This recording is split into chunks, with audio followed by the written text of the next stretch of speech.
through which the waters of the Ohio may be connected by canals with those of Lake Erie. So what we're starting to see through these little excerpts of Monroe's speech is that the US didn't just grow out of nothing. It didn't just grow through free market forces taking their natural course. It grew through intentional planning and organizing from people in the federal government. Hey guys, I'm back to finish up this Monroe video. If you didn't catch part 1, it was about the Monroe Doctrine, which were a handful of excerpts from James Monroe's State of the Union Address from December 1823. And it also covered some early American history, mainly surrounding Hamiltonian economics, otherwise known as the American system. And through excerpts of that same exact speech, which has since been dubbed the Monroe Doctrine, we're going to see Hamiltonian economics being implemented into the designs and planning of the nation. And we're going to see it through Monroe's own words and through John Quincy Adams' words. Just as a reminder, John Quincy Adams was Monroe's Secretary of State, and he wrote this speech for Monroe. All right, so here we go. The sum which was appropriated at the last session for the repairs of the Cumberland Road. The Cumberland Road was a major road going from east to west. For the repairs of the Cumberland Road has been applied with good effect to that object.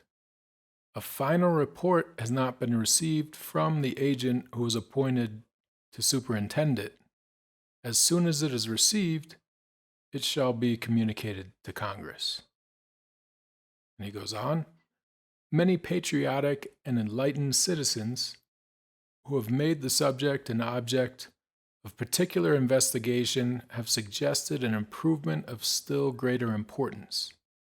They are of the opinion that the waters of the Chesapeake and Ohio may be connected together by one continued canal, and at an expense far short of the value and importance of the object to be obtained. If this could be accomplished, it is impossible to calculate the beneficial consequences which would result from it. All right, so first he talked about a major road going from east to west. And then he starts talking about building a huge canal going from the Chesapeake Bay on the Atlantic Ocean in the state of Virginia all the way to the Ohio River, which is much further west. And he fully supports it. And John Quincy Adams, who wrote the speech, obviously also fully supports it. Both of them, Monroe and Adams. And they're talking about using federal funding for the project to build the canal. And that the federal government could help facilitate between the states through which the canal would pass through.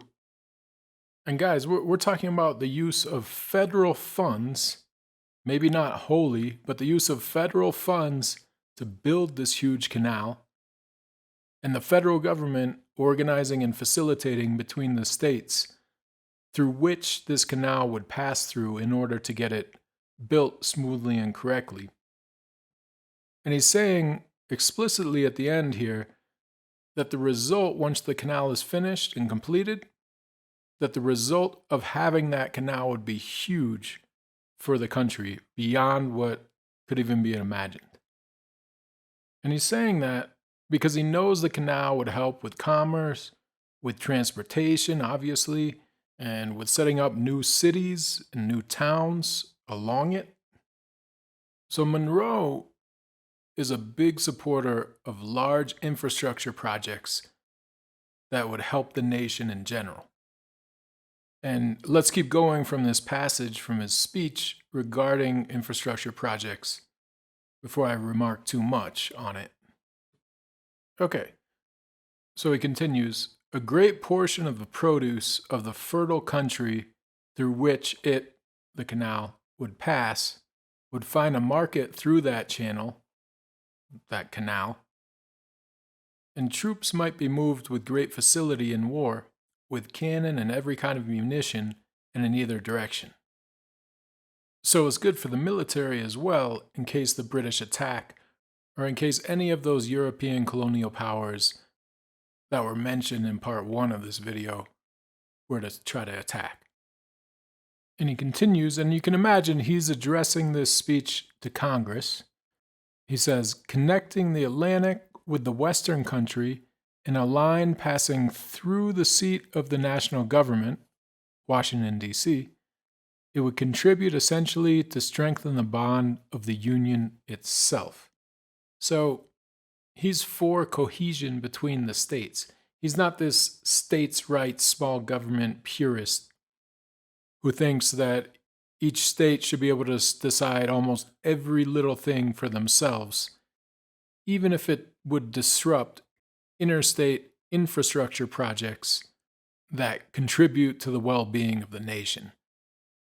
So, like I mentioned in part 1 of this video, he did come from the Jeffersonian camp, but he seriously diverges from Jefferson and Madison when it comes to what they used to call internal improvements, what we call basically infrastructure projects, and in other regards as well.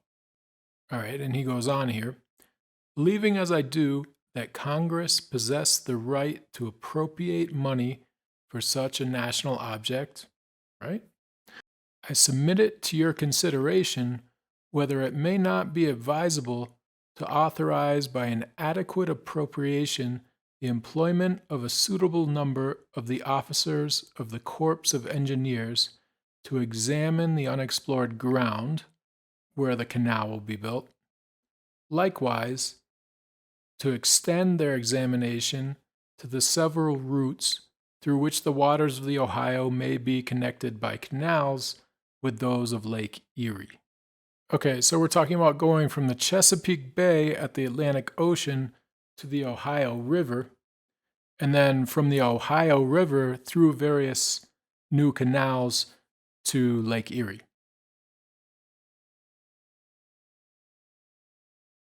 So what we're starting to see through these little excerpts of Monroe's speech, which is so often demonized today, is that the U.S. didn't just grow out of nothing. It didn't just grow through free market forces taking their natural course. It grew through intentional planning and organizing from people in the federal government. If it had been left up to states' rights advocates and free trade advocates, we really wouldn't have gotten anywhere. We had 4 presidential terms of Jefferson and then Madison. That's 16 years. And they were really pushing hard for small government and to limit the federal government as much as possible. And at the end of Madison's second term, the British burned down the White House and they almost reconquered the US. So that happened in end of 1814, nearing the end of the War of 1812. And I'll come back to all that regarding Madison and Monroe and the War of 1812. But in order to develop a country, in order to industrialize it and make a country prosper, you have to intentionally put resources into major infrastructure projects. Infrastructure mainly means ways for people and goods to travel from one point to another.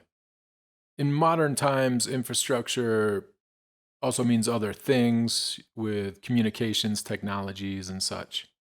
But even in modern times, we see the Chinese investing a lot in building high-speed rail and trying to connect railways all throughout Eurasia and even into Africa in order to avoid US and British naval superiority.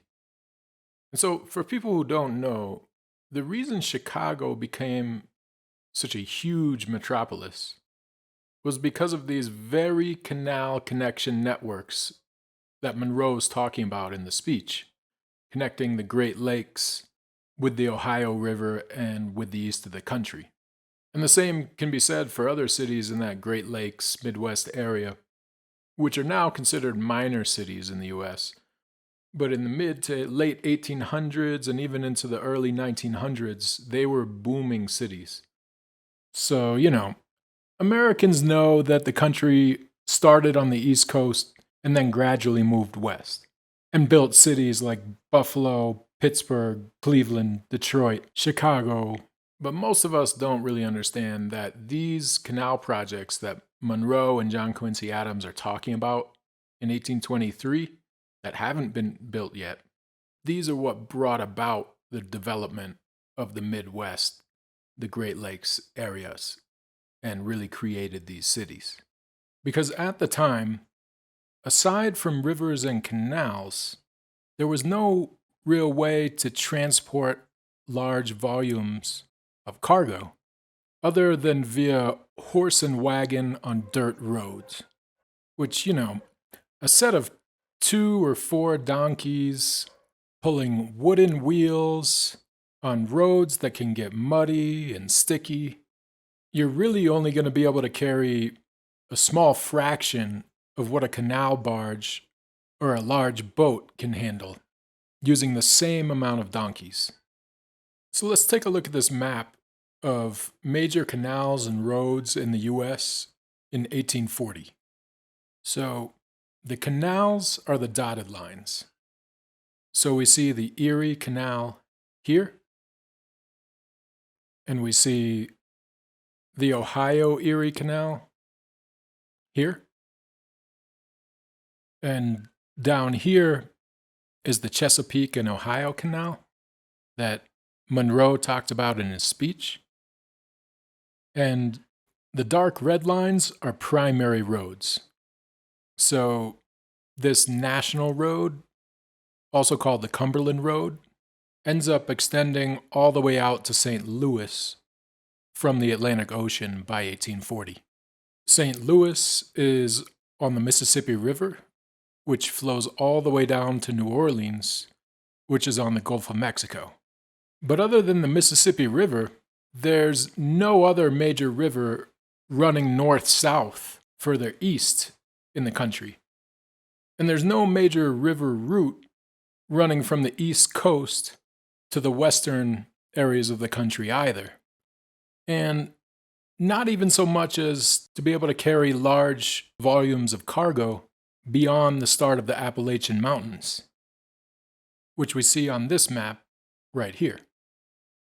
So speaking to the theme of part 1 of this video, which was about the Monroe Doctrine, we're looking at a fairly undeveloped country at the time of this speech, which hasn't even managed to develop much of anything west of the eastern coastal areas. So the notion that it's already a major imperialist power in the Americas is pretty absurd. But back to the theme of this video, which is how the US developed. Railroads are starting to be planned in and around the mid-1830s, 1840s, and railroads ended up supplanting canals as the main means of moving large amounts of goods from one part of the country to the other. But in 1840, there still weren't any major east-west railroads. For instance, the connections of railroads going from New York to Cleveland and then to Chicago weren't completed until the early 1850s. And if we look down to the south, no major canals. There are smaller canals in various parts of the country that we don't see on this map. This map shows the major canals and the major roads. But in the south, we see no major canals. We don't even see many primary roads. We just see secondary roads and rivers. And that had to do with the states' rights, slavery oligarchy, wanting to maintain it as a raw resource exporting region. But none of these major canals that we see on this map from 1840, none of them were there when Monroe began his presidency. The major canal construction was initiated under Monroe and then continued and scaled up under John Quincy Adams. And what you can do is you can Google populations by decade of cities in the western part of the United States. And you'll see that population booms in those cities happen 10, 20 years after canals arrived in those cities, connecting them to the east of the country. It directly correlates chronologically. So if you were to take a look at any of the western cities in 1820, with the exception of New Orleans, which is on the Gulf of Mexico, you'll see that populations were under 10,000. And then once a canal reaches them, the population rises and rises over 10, 20 years very fast. So that would be the case for Atlanta. And yes, Georgia touches the Atlantic Ocean, but Atlanta itself is much further west. Same for Charlotte, Carolina. Same for Buffalo, New York. You'd see the population boom of Buffalo over a span of 10, 20 years after the Erie Canal went through it. Same happened in Pittsburgh, in the western part of Pennsylvania, and the same phenomenon further west, like Cleveland, Chicago. And you can compare these western cities to cities on the East Coast on the Atlantic Ocean and their populations in 1820. So cities like Boston, New York, Baltimore, Philadelphia, they already had populations of anywhere from 40,000 to 120,000, depending on which city, in 1820. But it was the canals that created urban pockets, which is obviously where manufacturing takes place in urban areas. And it was the canals that created those urban pockets further west. And then later on, the railroads, once they reached cities in the west, the growth was even more rapid. But, the first canals and then the first major canals, and the first railroads and then the first major railroads, those came from government initiatives. They did not come from free trade. Okay, and he goes on, as the Cumberland Road will require annual repairs, and Congress have not thought it expedient to recommend to the states an amendment to the Constitution for the purpose of vesting in the United States a power to adopt and execute a system of internal improvement being infrastructure, industry. It is also submitted to your consideration whether it may not be expedient to authorize the executive to enter into an arrangement with the several states through which the road passes to establish tolls, each within its limits, for the purpose of defraying the expense of future repairs and of providing also by suitable penalties for its protection against future injuries. So, he's doing two things right here. He's suggesting that the federal government could arrange with the states along the Cumberland Road to establish tolls for, the maintenance and upkeep of the road. And so he's asking authorization from Congress to be able to do that. But what he's also doing here is he's passive-aggressively disagreeing with Congress for having not passed an amendment to the Constitution to give the federal government the power to set up a nationwide system for internal improvements. So, since early in his presidency, Monroe had been asking Congress for some sort of amendment to the Constitution that would explicitly state that he could set up a federally run nationwide system for internal improvements. He didn't think he had the constitutionality to set up that kind of system without an amendment. And I'm still a little unclear as to why the pro-development Congress, majority pro-development Congress, wouldn't have just passed such an amendment so that they could go ahead and set up such a system. It's possible they thought that the Constitution already gave Monroe the right to set up such a federal system. Or maybe there were enough Jeffersonian types in Congress that such an amendment would have been difficult to pass. In any case, without the existence of such an amendment, in 1822, he vetoed federal involvement in repairs and maintenance of the National Cumberland Road. There was also a mega project that he rejected federal government involvement in, or rather, direct federal government involvement in. As you'll see later, federal government was involved indirectly, and he did that in the first year of his presidency. So he could have done more in his first 5 or 6 years. But the main point of making this video isn't so much to glorify Monroe. He had his faults, and especially by modern standards. It's more to give a glimpse of how the U.S. began the development process. In any case, the mega project that he had rejected was a project proposed by the state legislature of New York to create what we now know as the Erie Canal. And the scale of that project was way, way bigger than, maintenance on the Cumberland Road. And most people at the time when it was proposed thought it was too big in scope, the Erie Canal idea, and people thought it actually couldn't be done. So, without hindsight 2020 vision, Monroe did have at least some legitimacy for rejecting that one. He was wrong about it in the end, but there was some legitimacy to his decision. In any case, it's around the time of this speech, 1822, 1823, that Monroe changes his mind on mega projects, and he does so without getting an amendment to the Constitution from Congress.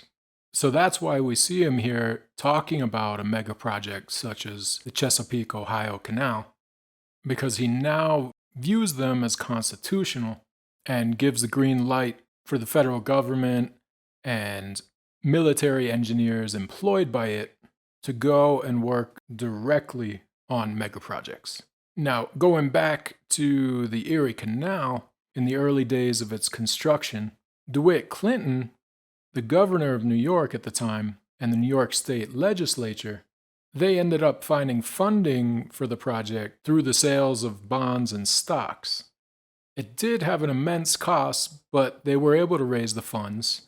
They constructed it, and it opens in 1825.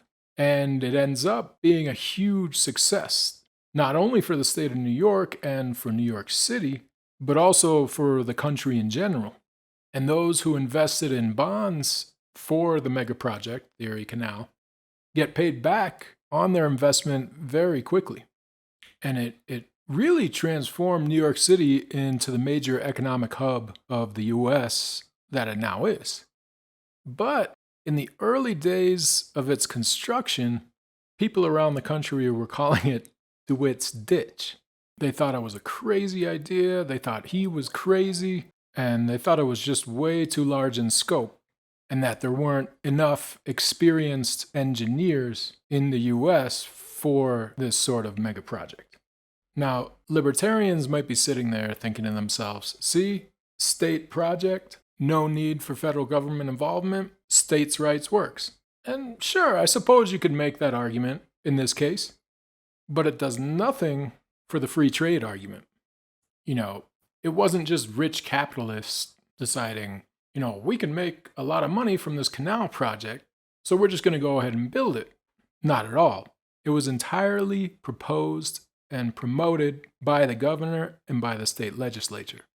And it's possible that the speculative sorts of capitalists, those who invest in things purely for speculation and money-making purposes, that those sorts of capitalists got in on the canal game after seeing the successful example of the huge Erie Canal project. I know that those sorts of speculation-driven capitalists did get in on the railroad game after government initiatives had built the first major railroads. With canals, I'm not sure if that happened. I do know that following the example of the Erie Canal, that states like Ohio, New York, Pennsylvania, in conjunction with John Quincy Adams and the federal government, did construct many more canal projects, starting in the mid-20s and extending through the 1830s. So state and government legislatures played a huge role in the creation of America's canal systems, as they also did a couple decades down the line with the creation of America's railroad networks. So even though speculation-driven capitalists did fund and take part in constructing a good chunk of the nation's railroads, we're all familiar with the name Brown Brothers Harriman in the railroad game, right? But it was Abraham Lincoln, during his presidency, who initiated the effort to construct and connect railroads going all the way from the Atlantic Ocean to the Pacific Ocean to create the Transcontinental Railroad. It's also important to understand that not all of the wealthy capitalists involved in building canals and/or railroads were in it for purely money-making purposes. There definitely were those types, but there were also those who worked in tight cooperation with government legislatures in order to create some of the original canals and original railroads, doing so for the general welfare of the nation. And because they themselves were interested in engineering projects and had some engineering skills of their own. They might be somewhat akin to the founder of Yahweh, who now only owns something like 1% of the corporation and definitely had the progress and betterment of his nation in mind, rather than just doing it in order to increase his own wealth. So, those sorts of characters did, in fact, exist in the early days of America's development. But in regards to the Erie Canal, which we were talking about before I got in this tangent about capitalists, the near completion of it may have been a source of inspiration for Monroe to change his stance on federal government involvement in mega projects such as canals. At the time he gave this speech in 1823, it was apparent to everyone that the Erie Canal was going to get completed. So it was no longer thought of as DeWitt's Ditch. There was also a court case in 1824 that basically decided in favor of Congress and against states' rights when it came to interstate infrastructure projects. And that also might have provided inspiration for Monroe to change his stance on federal government involvement in mega projects. And, maybe it was a mixture of things that changed his mind. Regardless, we're seeing his new stance in this speech. And we also end up seeing it in 1824 in his General Survey Act, which allows the Army Corps of Engineers to go and work directly on civilian infrastructure projects. In 1825, his Secretary of State, John Quincy Adams, is inaugurated as the new President of the United States.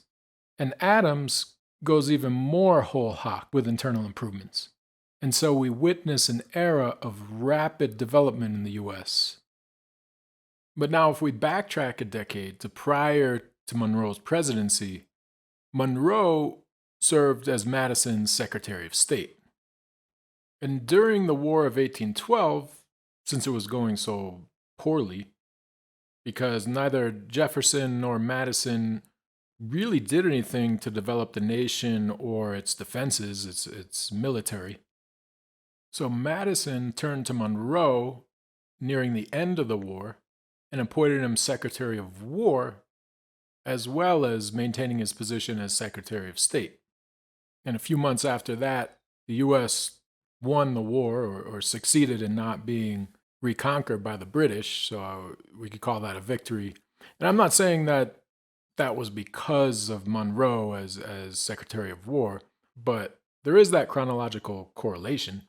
And Monroe was also the guy in the Madison administration who pushed for a new charter for a national bank, a central bank, which was the second national bank of the United States, which I know libertarians watching this won't like, but here's in a nutshell how a national central bank works. The bank puts out bonds that it can sell to citizens. It can sell bonds to foreigners too, but only a certain percentage. And that's in order to keep the national integrity of the central bank. But it sells these bonds to people who want to buy them, and people will want to buy the bonds if the federal government promises to do vast infrastructure projects and develop technology and develop the nation.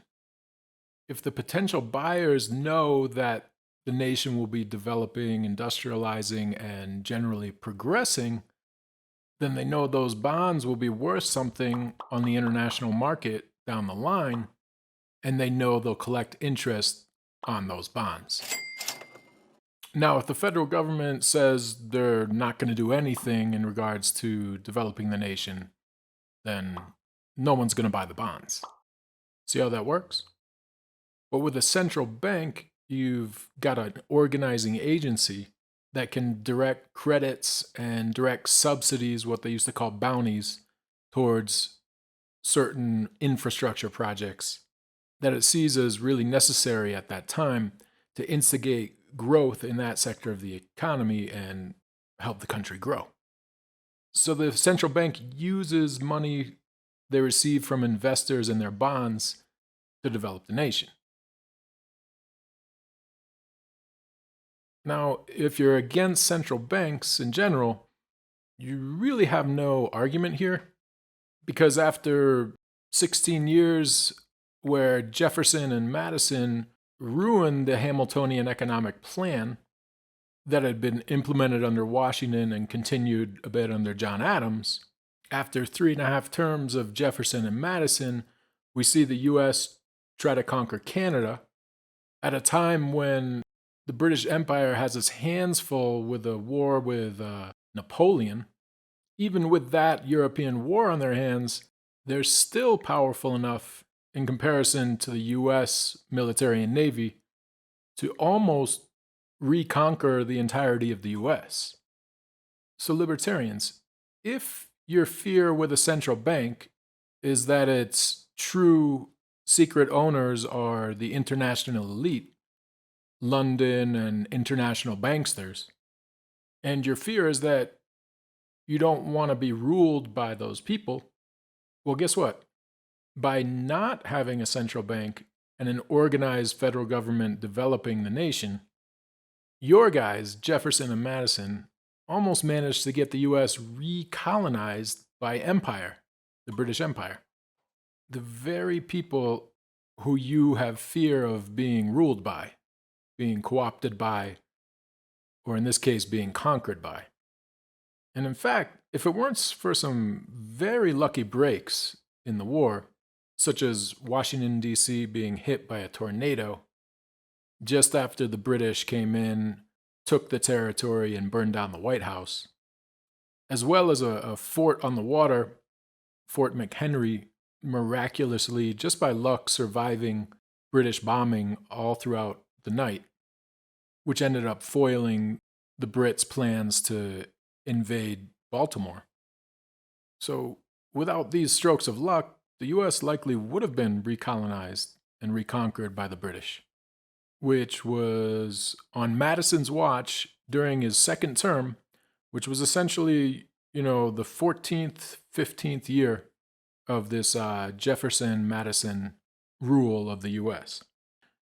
So the war ends in 1815 with a treaty, and Madison essentially acknowledges that this small government, agrarian society, Jefferson agrarian society, anti-development system is not going to work in order to keep the US independent.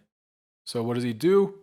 In 1815, his last year in office, he finally passes some legislation with the approval of Congress, because too many people in the nation at that time saw that the nation almost got conquered by the British. So Madison puts forward legislation for internal improvements, developing the country, developing the military, etc. And so in his last year, we get this acknowledgement from Madison that this Jeffersonian anti-development system didn't work.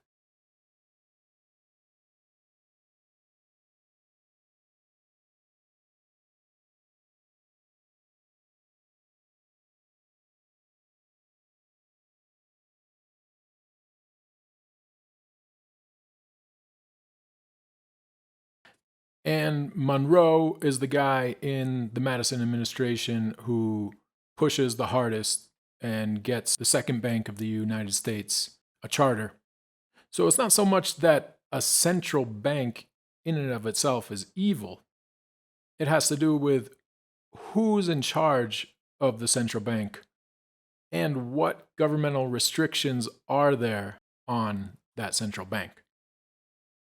In any case, we have a clear losing strategy from Jeffersonian Republicans during Jefferson and Madison's 4 terms. We have a clear winning strategy of development and internal improvements throughout Monroe's 8 years in office. And we start to see the nation progress and develop materially.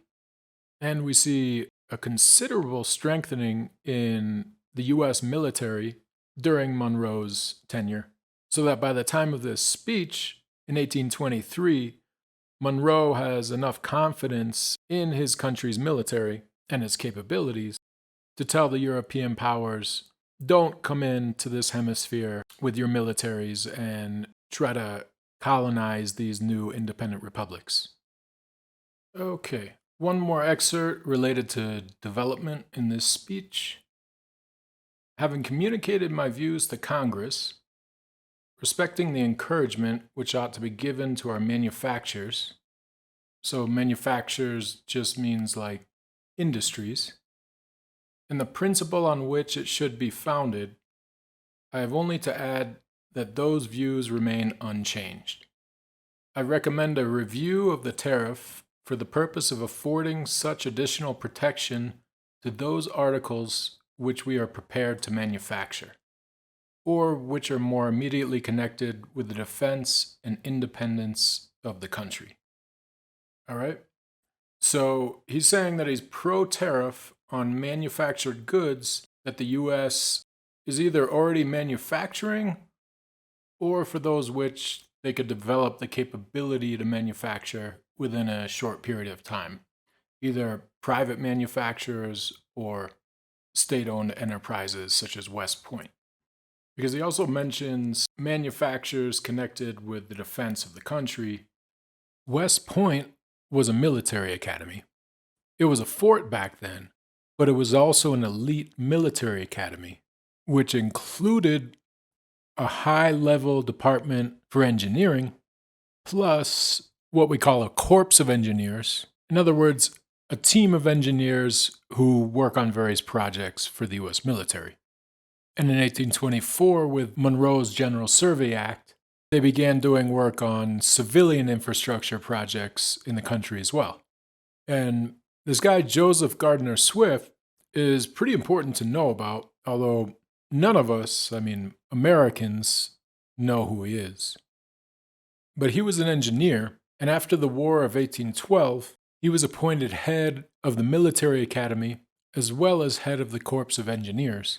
And in 1818, him and some of his colleagues set up the West Point Foundry right across the river from the military academy. And it was officially private so that they didn't have to deal with the constitutionality issues of federal government workers working on private projects or on civilian projects being led and directed by individual states.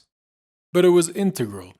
It was completely associated with the Corps of Engineers and the engineering school at West Point. And so, a foundry, generally what it would do is create iron, or later on it would create steel. But at this time it created iron, but it did more than that. It created high-tech parts that might be needed in any industry, public or private. It created parts orders for all sorts of factories. It created parts such as locks for canals, piping for aqueducts for major cities. It created the first steam engine in the US. And later on, years later, it created the first locomotive engine for practical use. And at this time, it created all of the metal pipings and castings for the Erie Canal. So even though the Army Corps of Engineers wasn't sent to work directly on the Erie Canal due to the constitutionality hesitations, the federal government did essentially contribute this huge element to the construction of the Erie Canal. And so all of these elements of West Point, the Engineering Academy, the Corps of Engineers, and the West Point Foundry, kicked into high gear during Monroe's tenure. He fully supported all improvements and expansions by the engineers there. And he was a friend of Joseph Gardner Swift. I'm not sure. They might have even served together during the War of 1812, because Monroe was Secretary of War during that time. But in any case, they were close allies, and they shared the same vision of developing the country. Swift, in 1816, as the superintendent of the academy, sent some of his engineers to France and Holland to consult with some of the top engineers and engineering professors in those two countries, particularly in France. And he even brought some of those professors back to teach at the West Point Engineering School. And They brought back tons of textbooks from a famous engineering university in France, which were then used at the West Point Academy, which meant that the students at the academy at that time actually had to learn French as well as all their other subjects so that they could read the textbooks. But in any case, it's at this point that the engineering department at the academy and the Corps of Engineers kicked into high gear, with being on the cutting edge of technology and science, including research and design of new high technologies. And the West Point Foundry was physically producing these pieces of high technology for all sorts of institutions and factories and what have you throughout the Union. And what's also really interesting is that Swift, with some of his colleagues, created a newspaper at that time called The Patriot, the New York Patriot, because that's where they were based. West Point is in the state of New York. And so here's a little passage of their mission statement, what they call their prospectus, in the first issue of The Patriot. It says, "It is important to adopt such a course of policy as will tend to encourage the domestic manufacturers of our country, to sustain our shipping interests by a proper provision of naval forces, to provide for a system of internal improvements by which our internal trade may be extended and our reliance upon ourselves increased, and finally, to harmonize the agricultural, manufacturing, and commercial interests, showing that the whole may be advanced by a system of well-concerted measures. In supporting these, we shall advocate the Republican cause, without reference to geographical divisions, and we shall reprobate any attempt to introduce the odious and impolitic distinction of slave and non-slaveholding states. Besides political subjects, our press will be devoted to a discriminating defense of American literature. As in politics and in the arts, we would achieve our independence of other countries, also in literature." All right, before I move on with the video, I want to take a moment to address some of the things he mentioned, which I'm sure a lot of you are going to try to view through the lens of today's American empire, which is definitely not the correct way to view something written in the US back in those days. For instance, sustain our shipping interests by a proper provision of naval forces. Okay, this is not the American empire that we now know, that goes around and molests other countries with their navy. This is a young country whose commercial ships had been molested by the British Empire's navy in the previous decade, by the French Navy in the previous decade, and whose commercial ships had been continuously hijacked by Libyan pirates just a couple decades prior to the creation of this Patriot newspaper. And pirates in general, by the way, are still a thing at this time, a thing that commercial ships had to deal with. But just remember, the British are an empire, the dominant empire at this time. The US is not an empire at this time. Okay, and then he goes on to talk about our internal trade being extended. Again, not talking about extending external trade as people might be imagining, similar to sort of free trade agreements that favor American empire. But what the author of this prospectus is talking about is, hey, let's get canals going to the western states and to the Louisiana Territory so we can trade more easily between the parts of the nation. That's all he's talking about. And our reliance upon ourselves increased. I don't even have to comment on that. It speaks for itself. And of course, everyone is going to jump on what he says about not distinguishing between slave and non-slave holding states. Look, back then, those who wanted to get rid of slavery also understood the geopolitical danger of the South breaking off and forming its own nation. And what's the biggest danger of the South, which had always been threatening to break off, even before the 13 colonies came together and issued the Bill of Rights? The major problem with that is they were a raw resource exporting region, and their exports go largely to England.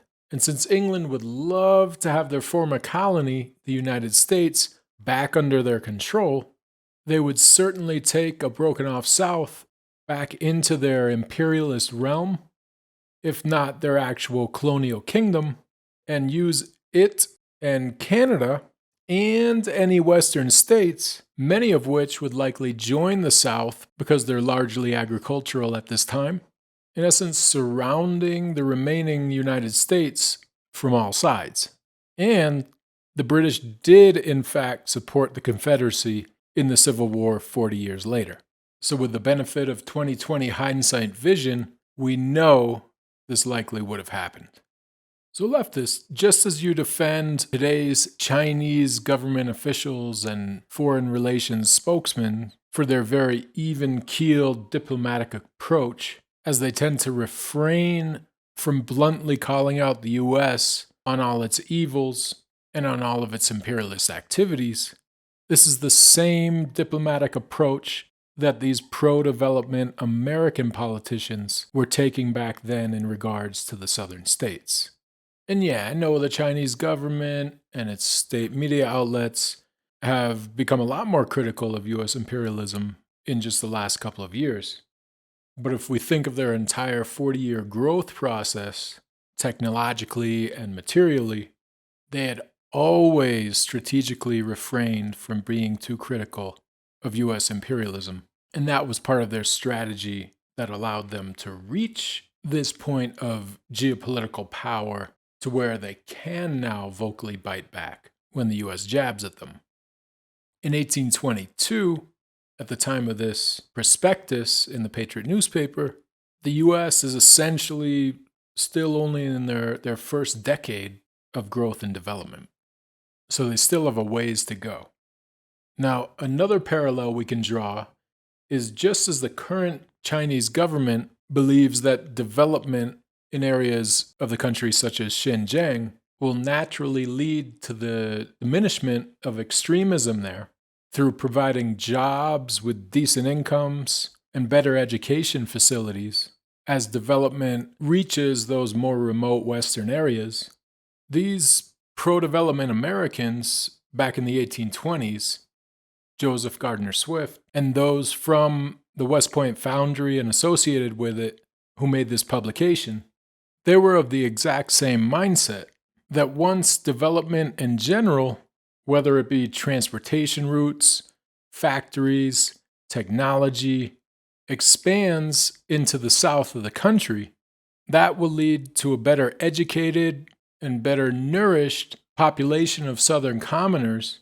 Obviously, I'm talking about the white people here, the free white men who can vote at this time, but I'm specifically talking about the lower class white people who make up the majority of white people in the South at the time, and that development in their region will naturally diminish their susceptibility to the propaganda they were constantly exposed to from the property-owning, slave-owning oligarchy down there to keep them voting for and supporting the practice of slavery in general. It's the same exact concept. Development creates a more educated populace. I mean, this is Marx. Marx wrote about this concept. I mean, I'm not well read on Marx, but obviously he believed that development was key to creating a more aware and educated populace that will then decide in favor of policies towards sharing and caring. And we see in the prospectus that they explicitly mention literature as a very important aspect of this group's promotion of development and betterment of the country.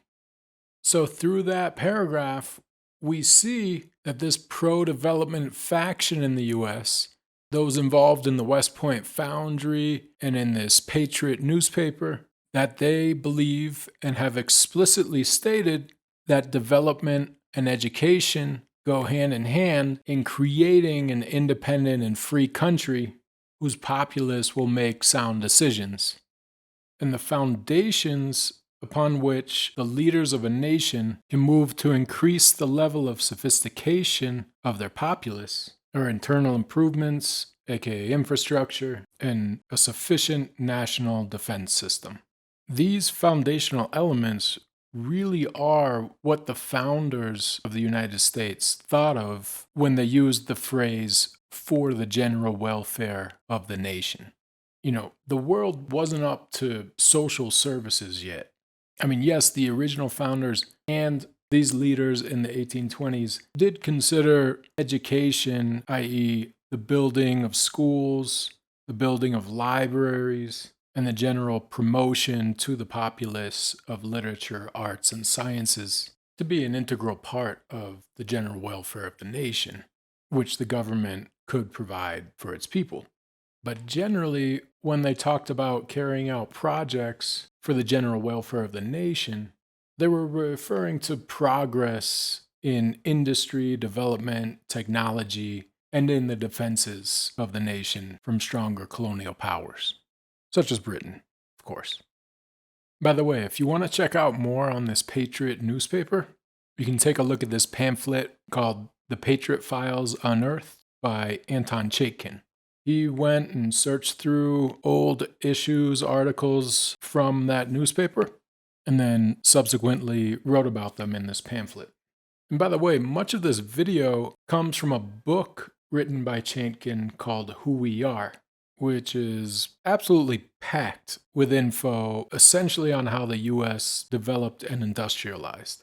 It's extremely thorough, and there's really nothing like it out there on American history. So, what I learned from that book comprises a big part of this video. Information which I then verified through encyclopedias or other articles. So, the video is not single sourced. So, in any case, before we went on this big tangent about West Point and Joseph Gardner Swift, we were reading Monroe's words about the import tariff and his support for it. The import tariff on manufactured goods is a big part of Hamiltonian economics. And if you read Hamilton, and you could even just read a summary of Hamilton's report on manufactures, and you'll see that a high import tariff on manufactured goods was a major aspect of his plan. He submitted an economic plan to President Washington and to Congress, I believe in 1789.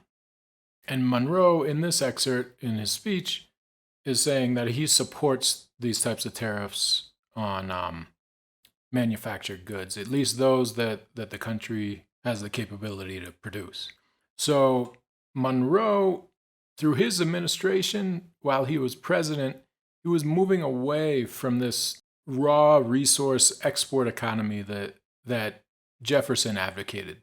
And he's moving to try to develop industry, try to develop more fabrication of manufactured goods within the country, domestic manufacturing. He's essentially aiming to industrialize the United States to the extent that there was industrialization in the world in 1823, right?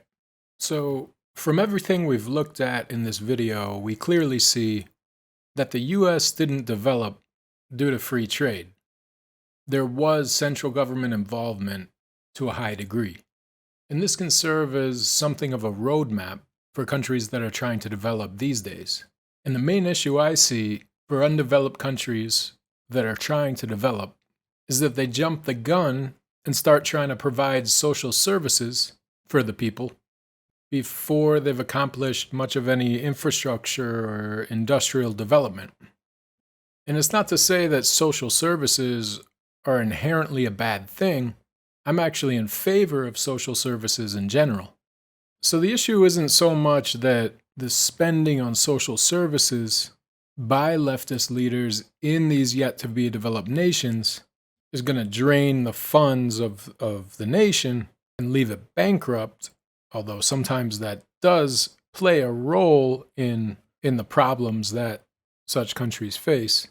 However, usually that's not a big issue because global South leftist leaders nowadays also embark on development projects and on renegotiating contracts for the nation's natural resources, which end up bringing in a lot more income from sales of natural resource exports, which wouldn't have been there under the neoliberal corrupt leaders who just sell it off cheaply to the US and Europe.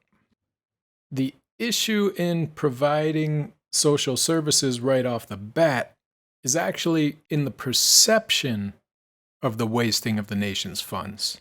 I mean, at this point in time, we've seen it 100 times over.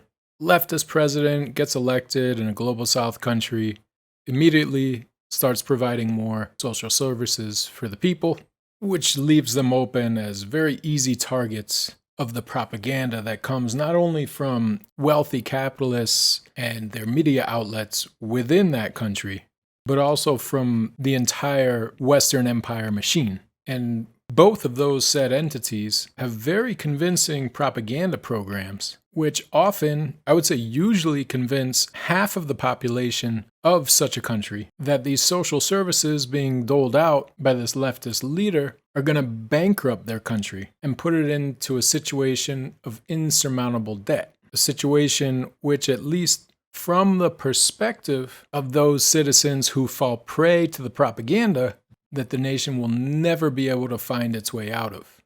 So when you've got half the country, half the people listening to this sort of propaganda and being convinced by it, what happens is you end up with a very aggressively divided population politically in your country. Which, I mean, if you're a leader of a country operating within a liberal democratic system, and you're already a target for economic sabotage from the oligarchic families native to your country, as well as economic sabotage from the Western financial institutions, Western oligarchs and billionaires, and the US State Department, and possibly the EU, then you can't afford to not have the support of half the population of your country.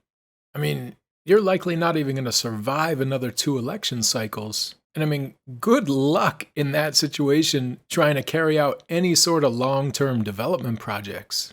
So in other words, it just becomes too easy for these neoliberal power structures to paint you in a bad light if you're doling out social services to the people as soon as you get in office. And that perception that they can easily create, in the end, ends up stifling any sort of actual meaningful development of infrastructure and industry in that country.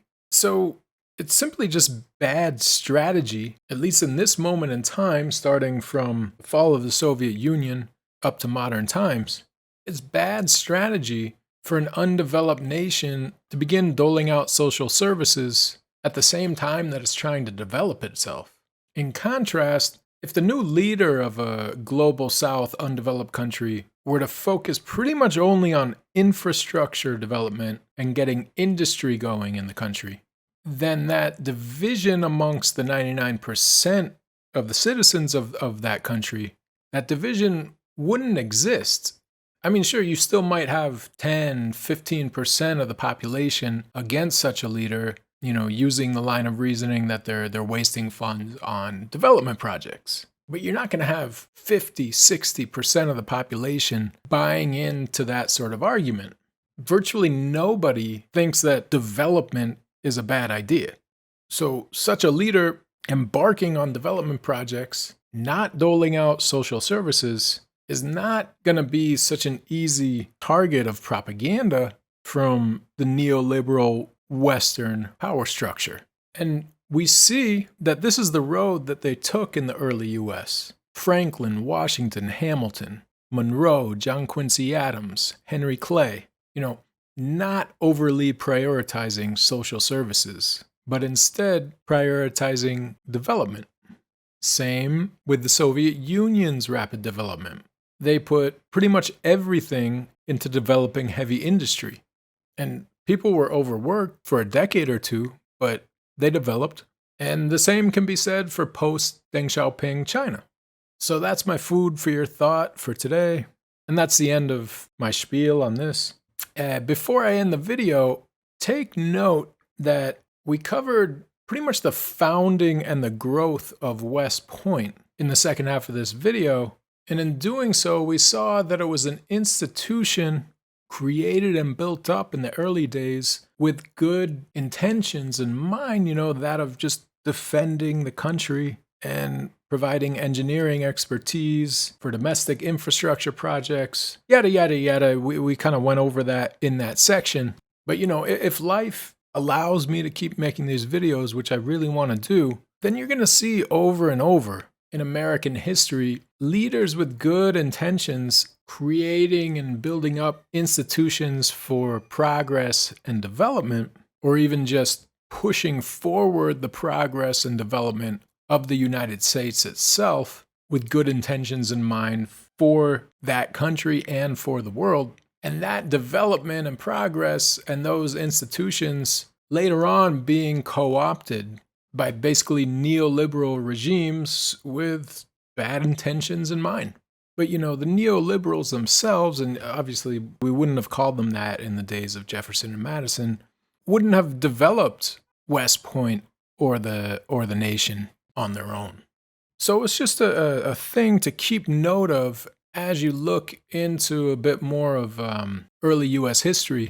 Just this common phenomenon of progress and development and institutions for progress and development being taken over by the neoliberal forces, neoliberal for lack of a better word, time and again throughout the 19th century, and then in the 20th century as well.